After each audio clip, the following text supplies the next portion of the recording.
Good morning, everyone. I would like to welcome you to the monthly Transit Choices meeting. It is our pleasure to have you with us today and share part of your day with us. My name is Robin Budish. I'm the Executive Director.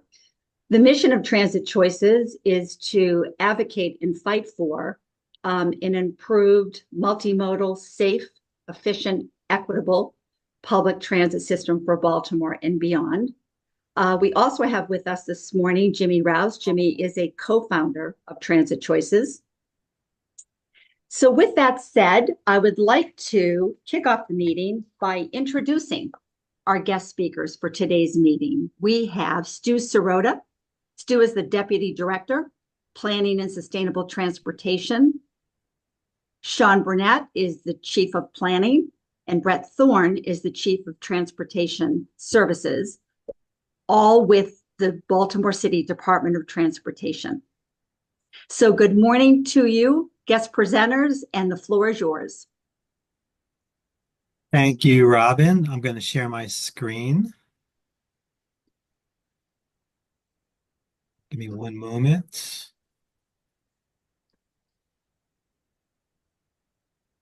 Let me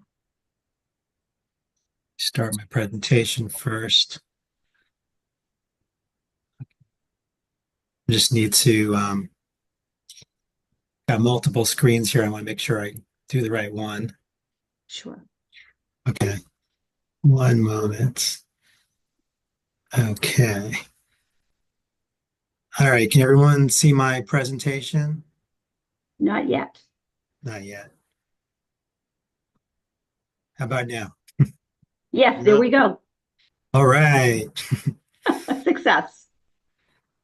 Well, thank you, Robin. And I have to say, it's really fantastic to be here. I was thinking, it doesn't seem like it's possible that it's been nearly a year since I was here last.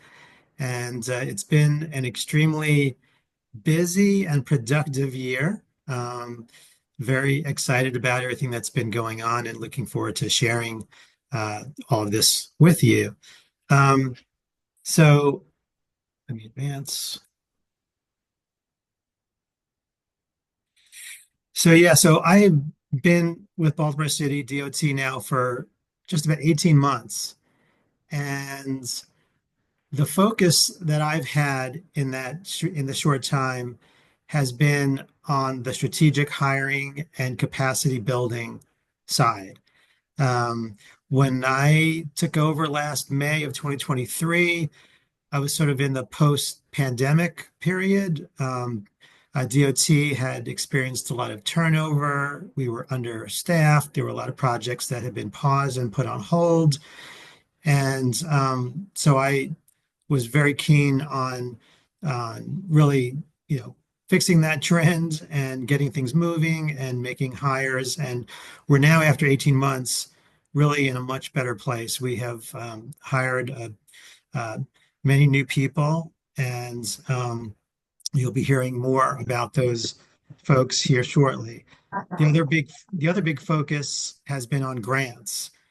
We've been applying for and winning major grants at the federal and also state level. And then thirdly, winning those grants and then executing those contracts and then starting the actual work has kept us very, very busy and will keep us busy for the next several years to come. So I'm one of 4 deputy directors within the agency under the leadership of Director Johnson. The other 3 deputies are administration, operations, and engineering and complete streets. And I've been very fortunate that we've been able to reorganize this year and bring on our 2 new chiefs who are here with me today that you'll be hearing from shortly, Sean Burnette and Brett Thorne. And we'll be talking more about what they do here shortly. But back to the grants briefly. I think everyone knows about the West Baltimore United Project, also known as the Highway to Nowhere. DOT won a planning grant from FHWA last year And this year we have really started the project out with public sessions and visiting workshops, and we've stood up a stakeholder work group. And this some of the images that you can see here from these meetings in the last year. We are in the process right now of hiring our consultant team to carry on the next phase of the work going into 2025 with our major concept development phase of the project, which will start in the new year and will run through the entirety of 2025. We expect to wrap up the planning phase of the project by the end of 2025. Um, uh, We've also just recently applied for a next round of grant monies for this project. It was an opportunity that we didn't want to miss out on. And even though we're still in planning, we took the input that we received up to this point, and we put a very strong package together of construction ideas and concepts that are still very much a work in progress. But for the benefit of the application, we showed various concepts for the US 40 corridor, including a highway cap shown here on the left, and then on the right, showing sort of renderings of what it those that cap might look like if you're actually on the sort of ground level. So it's the idea of putting a lid or a cap that would become a public park and a plaza over the US 40 trench. And it would be a high quality plaza. It would be done seamlessly with the planned red line. There was a planned red line, stop in the area about halfway along the US 40 corridor. And this is how it could potentially look. We still have a lot of work to do over the next year, but we're feeling very confident and optimistic about our chances for winning this next round award. And then finally, I mentioned the other grants. So this is a list of the grants that we have won in the last year, almost $34 million. I think when I was here last, I mentioned our Safe Streets for All grants that we are still getting under contract right now. And we are working on our Safe Streets for All action plan that we won last year. And the outcomes of that plan will feed right into the next phase of this grant into 2025 and 2026. We also applied and won another US DOT FHWA Reconnecting Communities grant, this time for Druid Hill Park.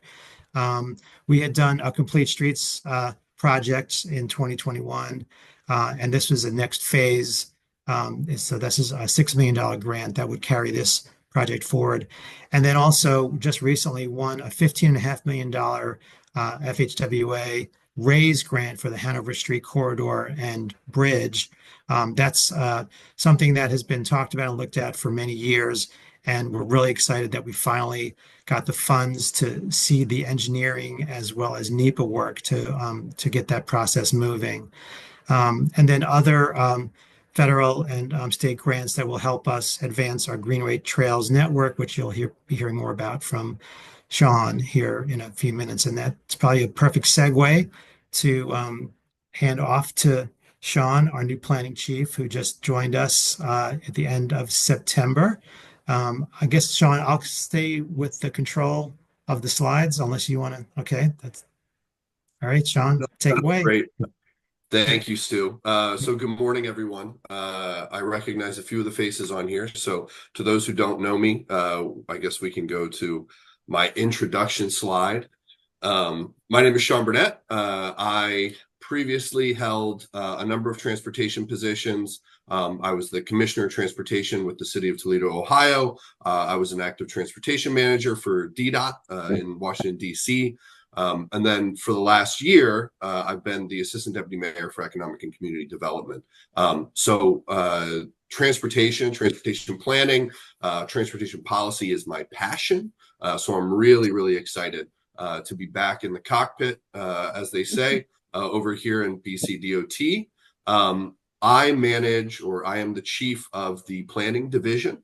The planning division, as some of you probably know, oversees the city's creation and implementation of all plans pursuant to transportation. So we work very closely with the HCD, with the Department of Planning, with Economic Development, with all of these different city agencies in refining plans, beefing plans up, and then also creating implementation plans for these.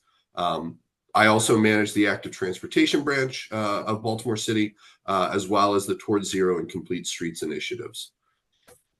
I think the next, oh, great. So here are some of our new planners. Some of these are going to be old faces. Some of these are going to be new faces.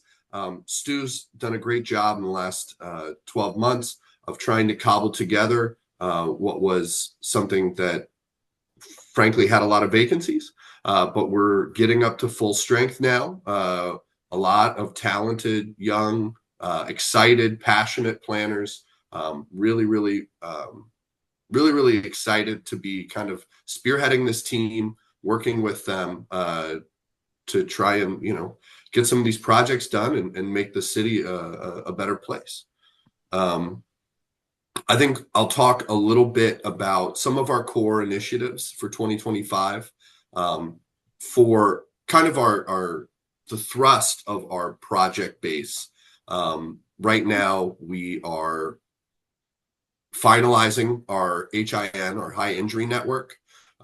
These are some of the takeaway slides from our Complete Streets report this year. We're also still finalizing our SS4A action plan. The SS4A action plan is part of our Towards Zero initiative. It's going to create a roadmap for us as we move into the next couple of years towards that 2030 goal of zero fatalities.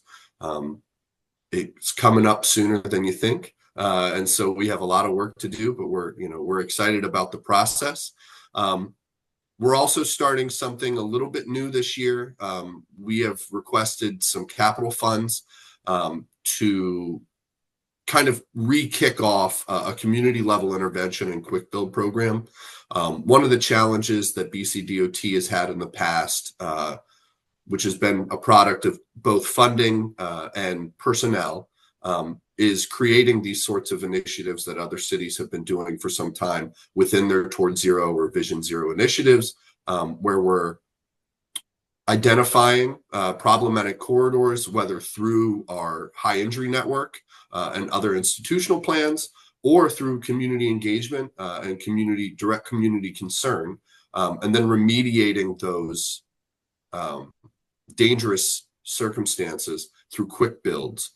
So that's something that we are really happy to double down on this year. Expect to hear more as the year progresses.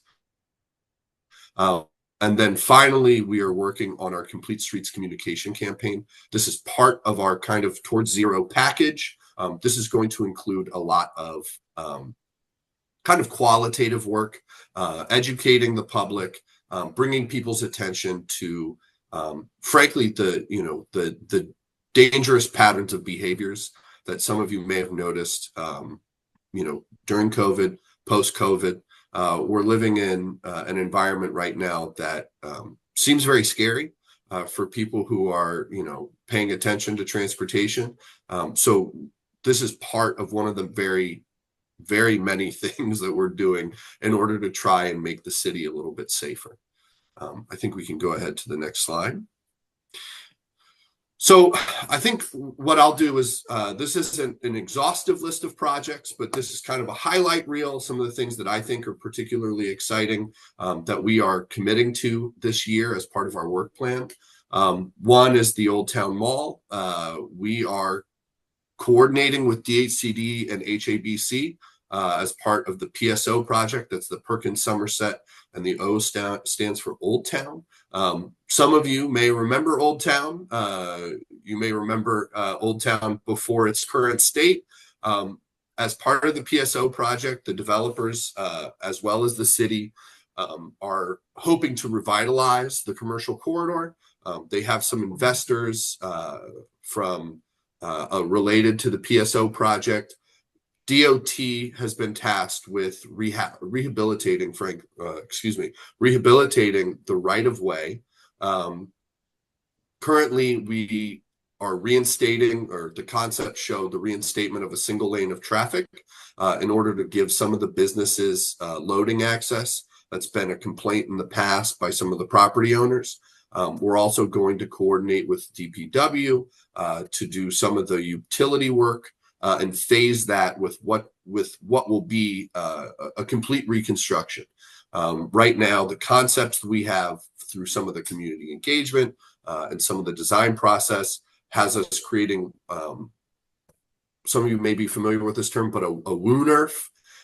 This is kind of a term for a living street or a curbless street, meant to encourage incredibly slow vehicular traffic, giving the attitude that vehicles are a guest in this space. In some ways they are a necessity, but we want to make sure that we're focusing and highlighting pedestrian safety, pedestrian access, multimodal access, and a very active streetscape to support these businesses. I think we can go to the next one. Another large project that we are progressing this year will be the MLK Side Path. The MLK Side Path is going to run north to south from West Reed Street to Russell Street, and then from Russell to West Austin, and from West Hamburg from Russell Street to Utah, and so this is going to be, we're advancing to 90% designs. We have 30% designs right now. The goal of this is to reach 100% and move to construction sometime by 2027. This is a large project. I can tell you from my experience working within the mayor's office, as well as being a cyclist in the city, having this connection specifically between kind of the Station North and some of the facilities there, all the way down to the stadium area, is going to be a very exciting development as we work through this project. Right now, there's a number of smaller issues that we're attempting to remediate. Part of the project scope will be trying to save as many of the historic trees as possible, creating a safe crossing. As you know, that there's a lot of cross streets that run along MLK that see a lot of traffic, high volumes. So we're going to be doing some intersection safety treatments in order to make the facility as sustainable as possible. But we'll have more news as the year progresses. Next is a big one, our Baltimore Greenway Trail Network. This has been a long road. We are chugging along. This is a massive undertaking on behalf of the city. We have a lot of stakeholders in this, both city and outside of the city. Right now, a couple of the highlights: the 33rd Street Greenway is being progressed this year to 100% design. That will cover the portion, I believe, between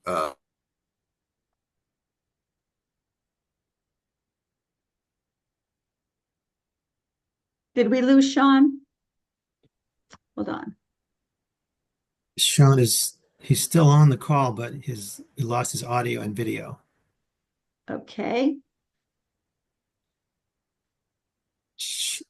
Let's give him a moment. Yeah, I'm going to text him and see if he's aware. Okay. Otherwise, we can go on to Brett and maybe circle back to Sean. Sure.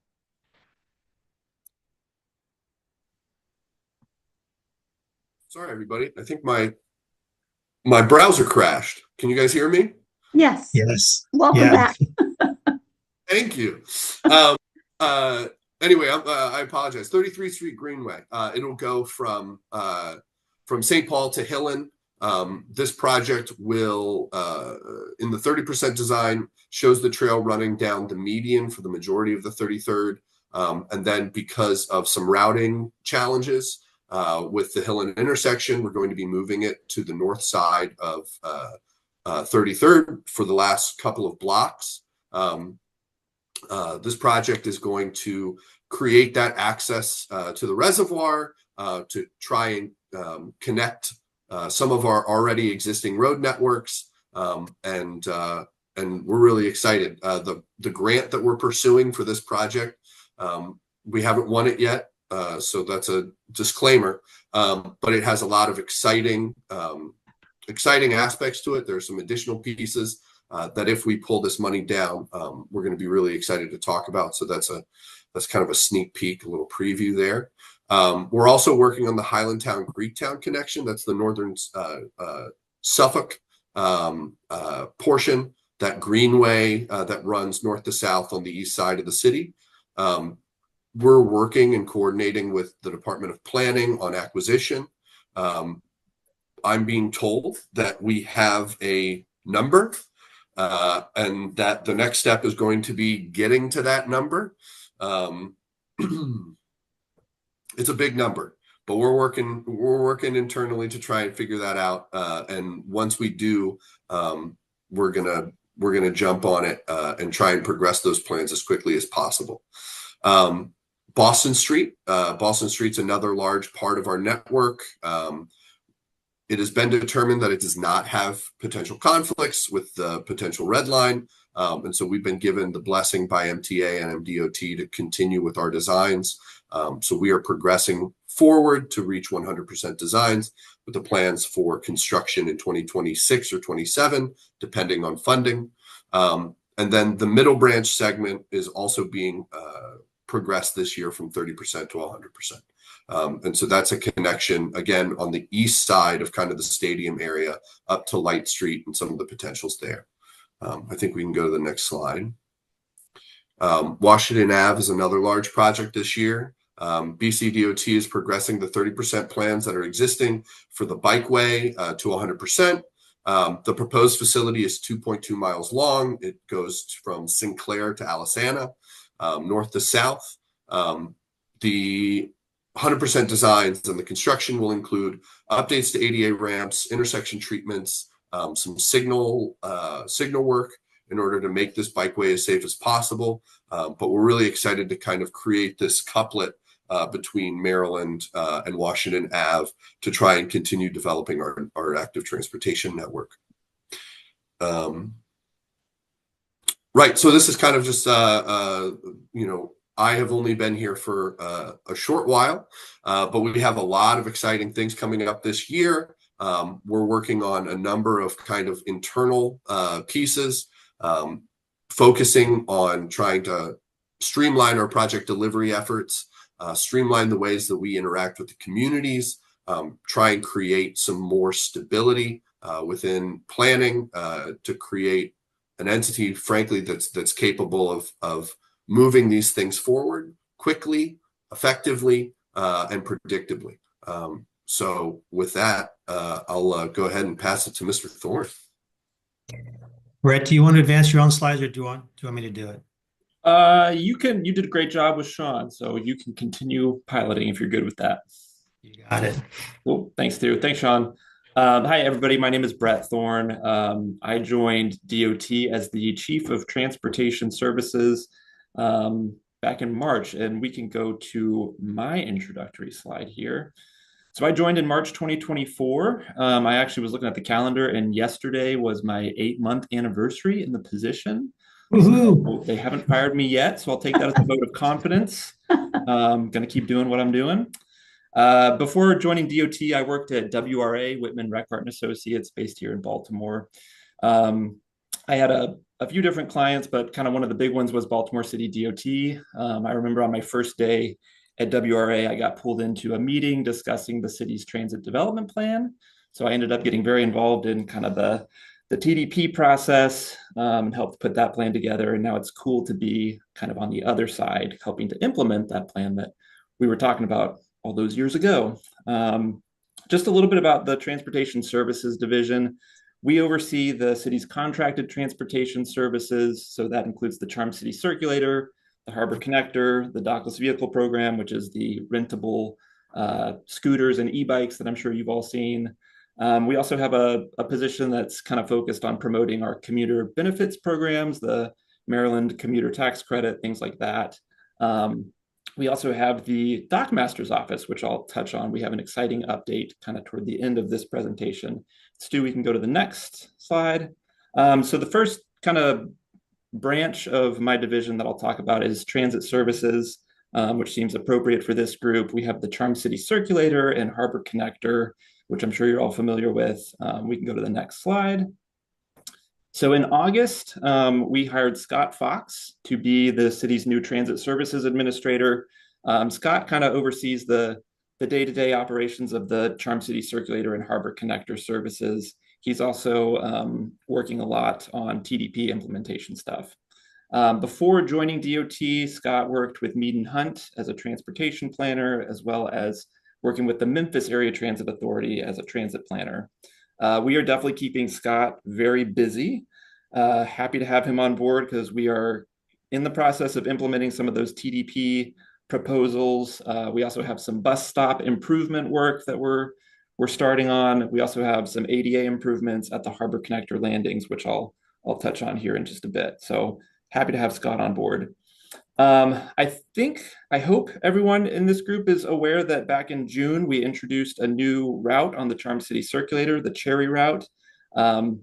This route, as you can see on this map, connects the Cherry Hill community in South Baltimore up with Locust Point, Riverside, Federal Hill, and then the downtown area.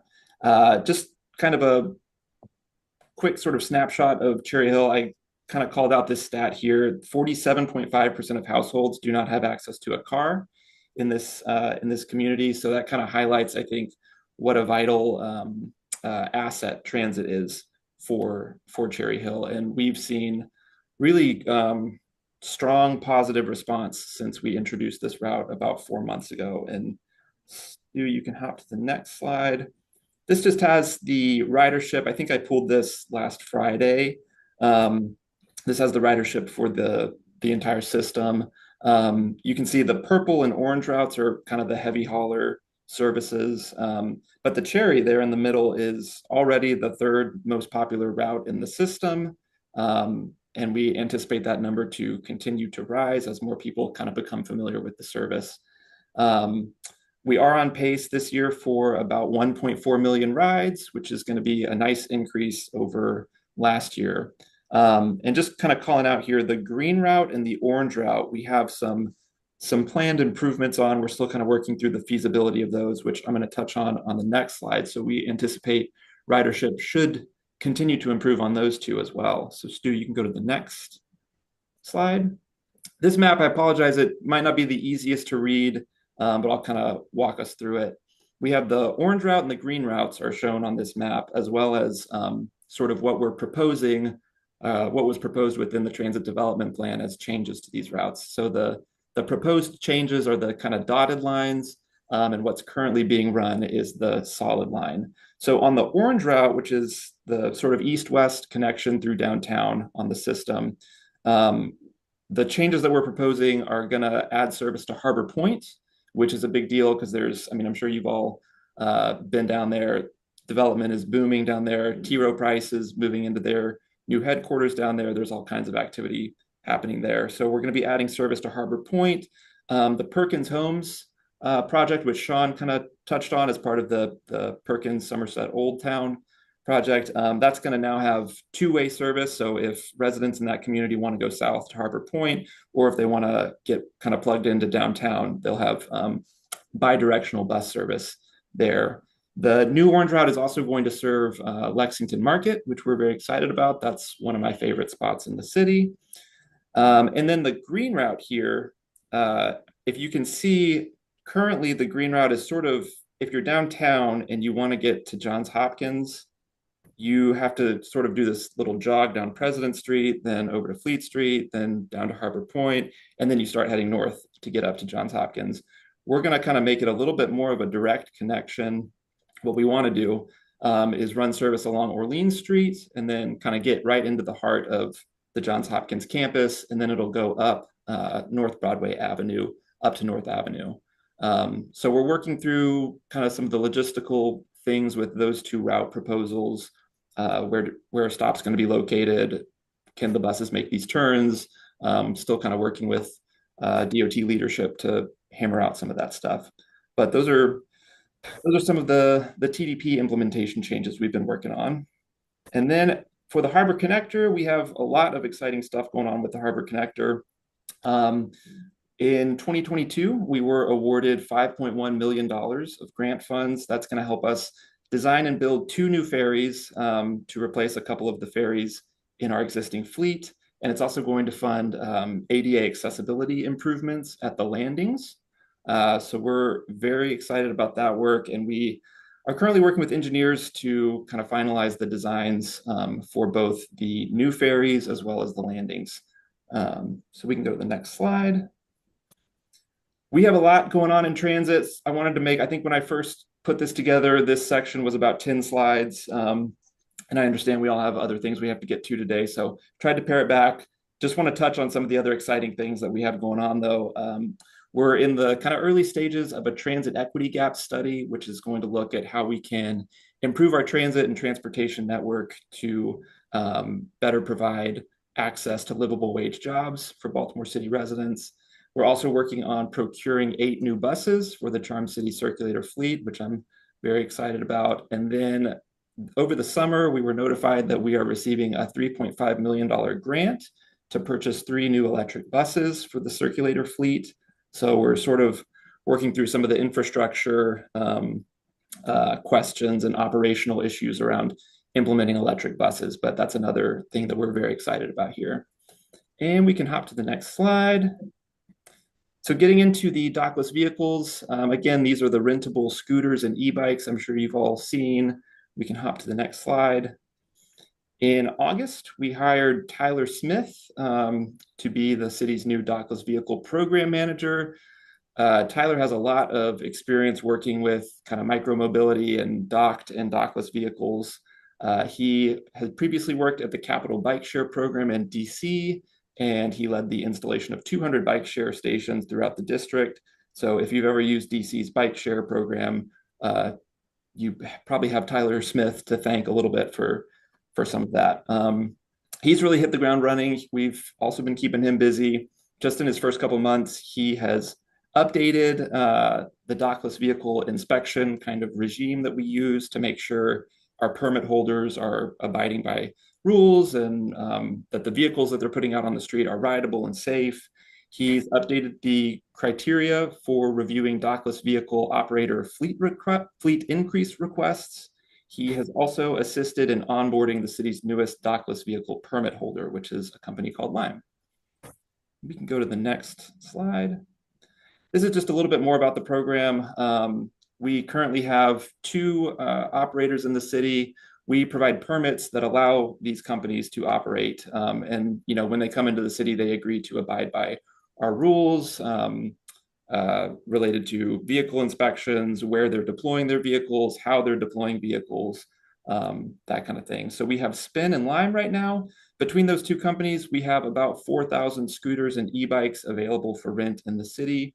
And just want to kind of on that point, the vehicle utilization that we're seeing is really high, which is a good thing and kind of indicates to us that there's demand for whether it's kind of first mile, last mile stuff, or just using it as a commuting tool. These dockless scooters and e-bikes are definitely serving kind of a niche need in the city. And last year we had 1.5 million trips on the scooters and e-bikes. So we're anticipating that number continuing to trend up as well. There's the next slide.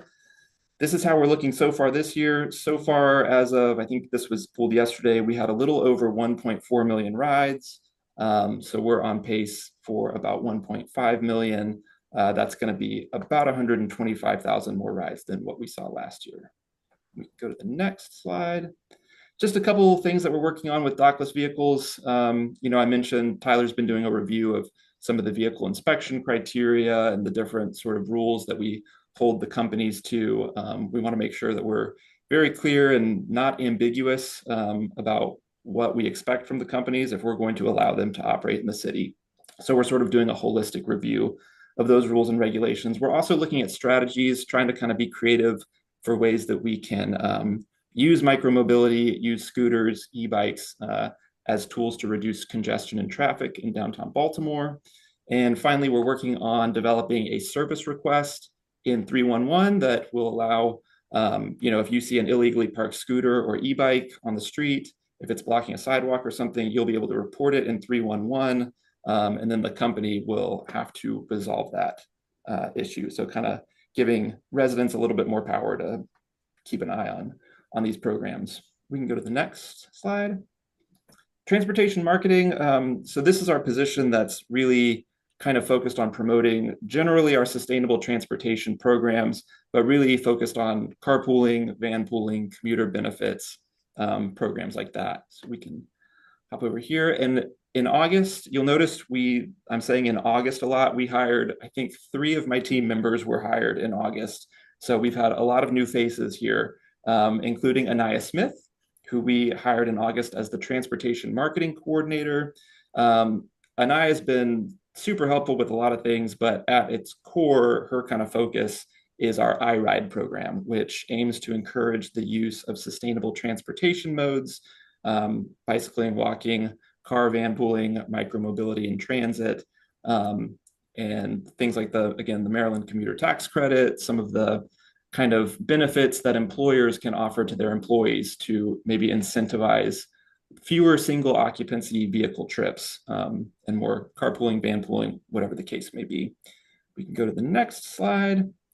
These are just a few of the things that Anaya is working on. She's organizing our Bike to Work Week 2025 efforts, which I'll touch on the next slide. She's also managing our commuter programs, and she's done a really good job of creating a social media presence for the iRide program. We actually did not have any dedicated social media accounts for iRide previously. So we're on Instagram, we're on Facebook, we're on X or Twitter, whatever you want to call it. And if you want to search for us, it's Balt iRide, just like what's shown here in this graphic on the right. Give us a follow. Anaya's very good on social media. That is kind of some of the stuff that Anaya's been working on. And then we can go to the next slide. Bike to Work Week 2025. This is one of Anaya's big focuses in her position. It's kind of helping us organize Bike to Work Week. That's going to be May 12th through 18th. And it kind of culminates on the 16th. Usually the mayor and some dignitaries do, a ride into City Hall, and there's kind of a celebration and that kind of thing. So Anaya is kind of helping us organize that and get businesses, institutions, other partners kind of involved. She's currently working with Johns Hopkins to get them to kind of be involved in the effort as well. We can go to the next slide. Dock Master. So this is a position that has been vacant for a few years at least. And we are very pleased to announce that we have recently made a hire for this position. We can go to the next slide. I guess it was about 2 or 3 weeks ago, we hired a new dock master. We're anticipating him starting this coming Monday. He brings a lot of experience into the position. We're not going to quite tip our hand yet with who it is until he's actually in the seat. But he has committed to starting on Monday. We're thrilled to have him on board. And basically what this office is going to be focused on is kind of helping to coordinate the inner harbor docking activities when tall ships come to visit, and we need to work out, where they're going to be docking at what is a city-owned asset, the promenade and some of the different piers and things around the inner harbor. The dock master is going to kind of help take point on that, as well as things like Fleet Week, kind of organizing the logistics of that, celebration. They'll be very involved with those kind of things. And then also charging transient boaters who are pulling up to the inner harbor, to go get a meal or catch a show at the Pier 5 Pavilion. We actually see this as potentially a revenue generating position because we're going to start charging boaters to dock at piers. So that is the dock master. And then I think I have one more slide in here, kind of a plug. Just wanted to mention this. You may have heard about the city's e-bike voucher pilot program. In September, we created this program that allows Baltimore City residents to apply for vouchers worth $750 to $2,000. This helps them cover the cost of a new electric bike from one of the 3 participating local bike shops, which are shown here. We have Baltimore Bicycle Works, Trek, and Joe's Bike Shop. So the application for that program went live in September. We closed it in October and sent out vouchers. We sent out 50 vouchers to kind of the winning applicants. We did like a random lottery to randomly select some of the applicants. And so far, about 3 weeks into the program, more than a third of the vouchers have been redeemed. We've gotten really positive response from applicants and the winners. So we're very excited about this program. And basically, the idea is to promote, healthy lifestyles, active transportation, reduce greenhouse gas emissions, reduce congestion, and then also promoting our local bike shops, our local businesses here. So we're very excited about that program. And I think that is my last slide. Wonderful. Thank you. Thank you, Brett and Sean. Great job. I'll just wrap up before we go into questions and answers, just to say that, so I hope this gives everyone at least some sense of the sort of highlight reel, as Sean put it, I think, about what we're doing. There's really much, much more. And like I said at the outset, we've really been in a rebuilding phase, and now we are shifting more towards the actual implementation side of things, and we feel like we're in a very good place to do that, and we're excited about what we're going to be able to achieve in the months and years ahead. So thank you all for this opportunity, and now we'd like to maybe either turn it back to Robin, or we'd love to entertain questions.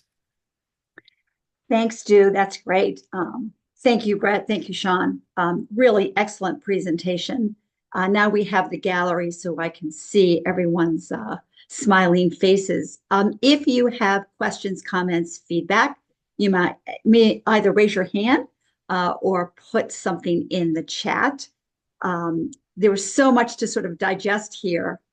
So what I'd like to do is kick off the Q&A with John. Is that me, John? Yes. Hi, Robin. Morning. Thanks, Stu. I mean, the city's lucky to have you and the energy you're bringing in. Thank you, John. It's as you say, I mean, I think All we of us recognize that you've needed to rebuild, and you've made some great hires here. So I think we're poised, but of course, people are impatient. I know you are. And I saw, for example, Greg's comment in the text, which is like great planning. When are we going to see some new bike lanes? And I have sort of a different version of that question, which is, what is the status of the city's bike master plan? Are we going to update it? And obviously, we don't want to waste time updating it if we're not going to do it. So, it's a question of getting to implementation. When I chaired the bike commission for years, the question I always asked DOT was, can you give me a schedule that says we're going to do these projects on this schedule, with this money, subject to these caveats? And the last one was important because, for example, if it said we're applying for a grant, you don't get the grant, then perhaps you get a caveat. But some sort of coherent overview that kind of says we're going to do these things over this schedule, so that there can be some sense of anticipation and accountability and expectation about how this is going to roll out, would be really, really helpful. And I'm just sort of wondering when we might be able to sort of get an overview of kind of what you're doing. And I'm just going to tag one other question onto that, which is kind of the opposite end of that, which is the city's commitment to maintenance of existing facilities, which is something I've been concerned about. Not only is it a matter of plane safety and all those kinds of things, but it impairs our ability to do new stuff if we're not taking care of the current stuff, because people then say, well, why should we give you new toys to play with when you can't take care of your existing ones? And for people who are not as encouraged as we are and enthusiastic as we are about new bike facilities, it's really hard when you face that, when people say, why, like, take a look at this thing. Why should we do more of that? So I'm just wondering if you could address both that sort of forward-looking thing as well as that snapshot issue of maintenance and care for existing facilities. Well, John, thank you for those kind words. I'll start, and then I'll hand it off to Sean also, who may have some other things to say. But I think, what we've been trying to emphasize is that we are in a transitional, or were in a transitional phase with me coming on board last year and sort of building a new team. Sean has just been here for just, a little over a month or two. He's still getting his legs under him. He comes with great energy and great ideas. We are of sort of a single mind on many, many things. And we're very eager to, move the ball forward on not just getting projects built, but also, process change too. And so I would absolutely say that in the coming year ahead, in the coming months ahead, even, we will be instituting new process changes to get to those sort of things that you were talking about in terms of certainty and schedules and all of those sort of things. So that rather than things that may have been in the past done in a more ad hoc way, things are becoming much more structured with a work plan that will be published and shared so that I'll let Sean talk more about that in a second. But I guess on the follow-up part about maintenance. So just frankly, our reluctance really weighed into that. That's not really in my portfolio. I absolutely think that your comments and observations are valid, but I would probably defer to others not on this call about those issues. So I'll just leave it at that for the moment. But I do want to give Sean an opportunity to sort of add to what I've just said about the sort of planning aspects. Yeah. It's a big question, John. So it's something that I know that you and I have maybe talked about in the past. We're in a tough spot. I'll be very candid, maybe too candid. I didn't inherit a lot of 100% plans. We are working from a little bit of a deficit. We are focusing right now on streamlining our project delivery. DOT has struggled in the years past with developing a well-organized project delivery process. And that's one of the key highlights. I think one of the key reasons why we brought me on. Right now, we're finalizing a lot of things. We're going to put our pipeline together. We're going to start putting those documents together in order to be more transparent, in order to be more predictable. And we're going to start stacking these things up and building them as fast as possible. So I know that that's not a complete answer, but we should have things coming out in the next couple of months that will clarify kind of where we are at in the process and exactly what our intentions are. But that is absolutely a priority for us. Thank you. Robin, do you want to facilitate who gets called on? I see lots of hands raised. Sure, I'm happy to do that. Klaus? Yeah, it's great to see that DOT is getting restocked. This is like a whole pool of new young agile fish in there. So I'm really optimistic that now we are seeing real action. One thing other than on grants, there wasn't much talk about money. And I know, for example, that Washington, D.C. has abandoned their circulator. Now we are expanding our circulator. We are expanding our boat service with new boats, new buses. So if you could talk a little bit about where the money comes from and what the challenges are when maybe money coming to the city from Washington is curtailed in the coming administration.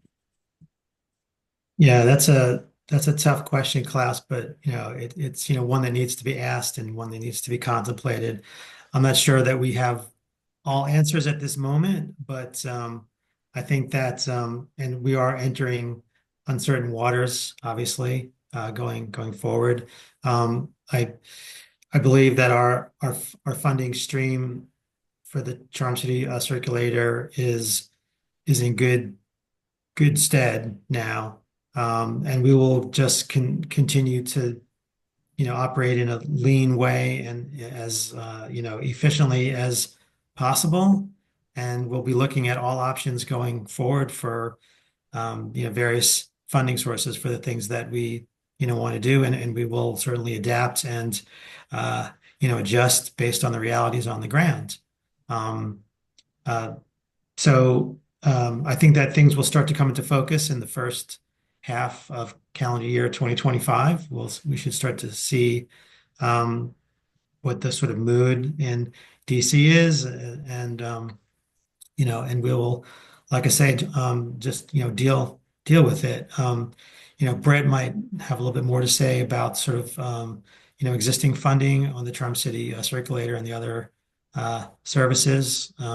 But I'll let him feel free to jump in. Yeah, thanks, Stu. Thanks, Klaus. It's a good question, one that we certainly are thinking about. I'll add to kind of what Stu said. We received 5307 formula funds, and the state kind of has their way of divvying up that money. In the past, we've gotten less than $2 million of formula funds from the state each year. In fiscal 25, so over the summer, we were notified we're getting about 25 to 30% more funding than what we've gotten in the past, because what the state did, they kind of reimagined the formula that they use to divvy up those funds among municipalities, and their new formula kind of takes more into account things like equity, need for transit, that kind of thing. So Baltimore scored very favorably, so we ended up with more money, and we're working with entities like the Transportation Association of Maryland to kind of try to help lock in funding going forward and make sure that money can at least maintain a baseline, if not rise in the future. But that is definitely a concern of ours. But recently, we've just gotten the good news that we're actually getting more money than what we've received in the past from the state. So I just want to add that. Thank you. Richard, you have a question, comment? Sure. Thanks. This has been a great presentation. I really appreciate it. I'm serving as the transportation chair for the local Sierra Club, just to tell you where I'm coming from. One of the things that I noticed in the presentation was about the grant program for electric vehicles. And it seems to me that people might opt for bicycles are more popular than electric bicycles. So it seems that that should be an option for that program. That's my comment. And I don't know if this is the right venue for this, but it would be great if we had a way to, like ferries for pedestrians, bicyclists to get to the Eastern Shore, maybe Rock Hall or someplace like that. So that's all I have to say. Thanks. Thank you, Richard. I'm guessing that you're aware of the ferry study between Baltimore and Point South along the bay. I wasn't, but that's good. I'll look for it. There's a major effort underway. It's a consortium of counties throughout the Chesapeake Bay area to initiate a high-speed ferry service, for numerous points on the bay. But the starter link would be between Annapolis and Baltimore, and so funding is being sought for that now. And in fact, we're going to be meeting with the sort of organizers of that in the next month to look at possible ferry and docking sites in our area. And I would imagine that whatever plans come online, we would be looking to integrate our multiple modes with that. So as a sort of first mile, last mile effort, that once you get on or off the ferry, you can board a scooter or a rental bike or transit. So, but this is still sort of early days on that. So I just wanted to mention that. But again, I'll sort of let Brett answer the sort of first part of your question again. And that was on wanting bikes to be like regular pedal bikes in addition to electric bikes. Was that kind of the the idea of Yeah. like voucher system. Yeah, I mean that's a certainly a good point and something maybe to consider in the future if this program does continue. I think the idea with the electric bikes was part of the aim of the program was to replace vehicular trips with e-bike trips, and so certainly you can replace vehicular trips with a regular pedal bike. I biked into work today on my regular old pedal bike. But if you're going, let's say you're taking, your kids, you got to drop them off at school, or you got to do like a 10-mile trip to your work or go to get groceries, things like an e-bike with like maybe a cargo rack can kind of help with some of that stuff. So that was kind of our thinking, but I do understand your point too about regular bikes being viable options as well. I want to add too, there are a lot of great organizations in the city that work with specifically low income communities to try and subsidize or donate bicycles. So the bicycle itself is not the expensive part. E-bikes tend to be much more expensive and much more attractive to a certain subset of our population that has mobility issues. But yeah, we definitely have a lot of great non-city partners working on distributing those sorts of that sort of economic benefit. Thank you, Sue.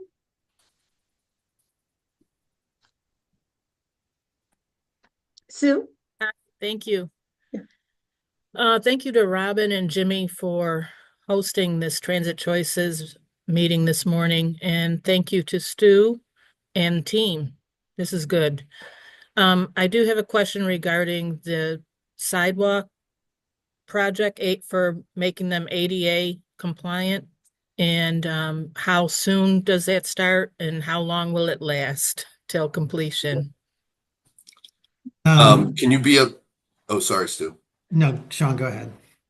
Well, just could you clarify exactly which, are you talking about citywide, the ADA compliance kind of process, or are you talking about a specific project? Well, it was just in the news that the city has dedicated $44 million to making sure that this project starts due to a lawsuit. So my question, I'm a pedestrian and live in the city. It's important. No problem. So the city has had ongoing ADA compliance work going on for quite some time now. This was due to a federal audit of our infrastructure, I believe in the early 2000s. So we've been working on this for a long time. What's happening now is that the city is doubling our financial commitment to updating our right-of-way. So we have a long list of intersections, of curbs, of sidewalks that need correcting. And we are pushing very, very hard to try and bring the city into a more walkable, more accessible, kind of, friendlier place to walk. And so you'll hear more about that as the year progresses. I believe they're kind of intaking these locations from older studies, from community engagement, from 311 requests.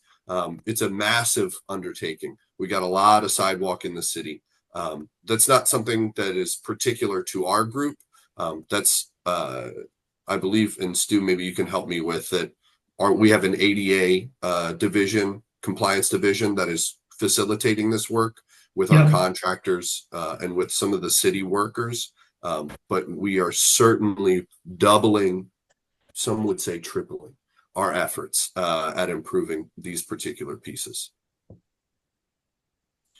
Thank you. Jim? Good morning, Stuart. It's really terrific to see what you're doing. I've followed your career for many, many years, and this is really a nice capstone effort for you, and I'm proud of what you're doing. I wanted to ask some questions about how you feel about the support you're getting from the economic development side of the various interest groups around Baltimore to sort of push push some things a little more robustly. I'm particular. I think the particular thing I'm thinking about is the highway to nowhere, which may be one of the biggest economic development opportunities the city has in front of it right now, in terms of further out into the future. But can you talk about that a little bit? Well, thank you, Jim. It's really great to see you. And thank you also for those really kind words. From an economic development standpoint, well, first of all, I would say that, me being here for 18 months, I feel like I'm just now coming up for air and had to focus on those certain things that I mentioned earlier. But having also during that same period, making many observations and looking and sort of identifying opportunities. And now that we have Sean on board, who up until recently was the assistant deputy mayor for economic development. It's so great to have him here, as well as Brett, who's also of a very similar mindset. So I feel like we're going to be turning our focus to those sort of issues going forward now that we have some breathing room, even though things are exceptionally busy. We do want to build our relationships and sort of like talk with other groups and outside parties about all those things. In terms of the highway to nowhere, we are going to be, like I said earlier, kicking off the sort of heart and soul of our planning process after the new year. And we're going to be drawing in many different parties and stakeholders into the process, some of whom are already really engaged and really eager. But I think that there'll be greater opportunities as the process unfolds over the next 12 months plus. So that's sort of my short answer. Sean, do you want to take any more? Yeah. No, I think speaking directly to your question, one of the main mechanisms or primary mechanisms in which we can leverage our access, frankly, to private markets is through the TOD process. We, the city, have spent a lot of time in the last 2 years trying to align our TOD efforts, not only with best practices, but also, frankly, the state. MTA and MDOT have shown a resurgence in interest in kind of expanding our TOD designation, coordinating with the city, the comprehensive master plan, land use plan that the city's Department of Planning has engaged in, specifically calls out TOD, opportunity zones, to try and align some of the land use and zoning prescriptives to create or at least capitalize on TOD opportunities. In the last couple of years, we have highlighted or gotten new designations for a number of areas, West Baltimore being one of them. So I think when you talk about how do we leverage these opportunities within economic development in order to spur the market to kind of meet us where we're at and foster some of these environments, TOD is really where we're headed in the near future. And I think we've got some really exciting opportunities coming up. Thank you very much. That's a great answer. I like it. Yeah. Well, yes. So I'd like to just keep, my eye on the time. We've passed 9:30. I know that we could probably speak with everyone for the next hour. But what I would like to do is I will send the meeting chat to our guest presenters, and recognizing their busy schedules, when they're able, if they can respond to me with some responses to the questions or feedback they receive, that would be very, very much appreciated. Jimmy Rouse is going to provide the closing remarks, but what I would like to say personally is that how grateful we are, Stu, to you and to your amazing team. It's so wonderful to put, names with faces, but also just to applaud, your commitment to excellence. It's been a long time that we've been talking about a number of these projects. As you know, Transit Choices has been in this arena doing advocacy work for over a decade. So it is extremely rewarding to hear that the many things we've been talking about all these years are either in the works or, perhaps close to, coming to fruition. So we thank you so much for the dedication and hard work. Jimmy, would you like to provide the closing remarks? Yeah, I want to thank the presenters, Stu and Brett and Sean, for excellent presentations. I want to congratulate Stu on rebuilding a department that had kind of become a black hole. And it's really exciting to see all these new hires. And I want to congratulate Sean and Brett and all the people working with him on taking on so many projects, which are so exciting to us. As Robin says, we've been advocating for a long time to improve our transit system, and you all really are working on it and in a significant way. And I also always like to thank all the people who tune in to these sessions, because by tuning in, you're actually advocating for better transit, and because it enables us to attract presenters like this and have great conversations like this. The more of you, the easier it is for us to attract.